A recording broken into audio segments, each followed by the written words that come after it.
கோஆப்டெக்ஸ் கைத்தறி விற்பனையை விருதுநகர் மாவட்ட ஆட்சியர் துவக்கி வைத்தார். தமிழ்நாடு கைத்தறி நெசவாளர் கூட்டுறவு சங்கம் கோஆப்டெக்ஸ் கைத்தறி ரகங்களின் விற்பனையை அதிகரிக்க தமிழக அரசு ஆண்டுதோறும் பண்டிகை காலங்களில் 30% சிறப்பு தள்ளுபடி வழங்கி வருகிறது.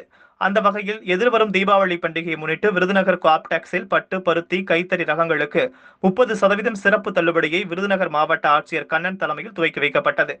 ரசாயன உரங்கள் இல்லாமல் இயற்கை முறையில் விளைவிக்கப்பட்ட பருத்தியை கொண்டு உற்பத்தி செய்யப்பட்ட ஆர்கானிக் புடவை ரகங்கள், செட்டிநாடு சேலைகள், கைத்தறி சுங்க சேலைகள், காதாவ் காட்டன் போன்ற பல்வேறு வகையான நவீன விதமான டிசைன்களில் விருதுநகர் விற்பனை நிலையத்தில் விற்பனை துவங்கப்பட்டுள்ளது. கடந்த ஆண்டு தீபாவளி விற்பனை 46.28 லட்சம் விற்பனை நடைபெற்றுள்ள நிலையில் இந்த ஆண்டு 55 லட்சம் நிர்ணயிக்கப்பட்டுள்ளது குறிப்பிடத்தக்கது.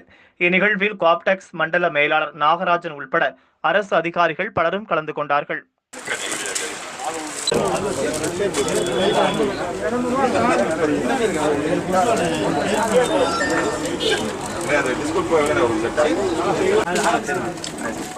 செய்திகளை உடனுக்குடன் தெரிந்து கொள்ள கொளத்தூர் நண்பன் சேனலை சப்ஸ்கிரைப் செய்யுங்கள்.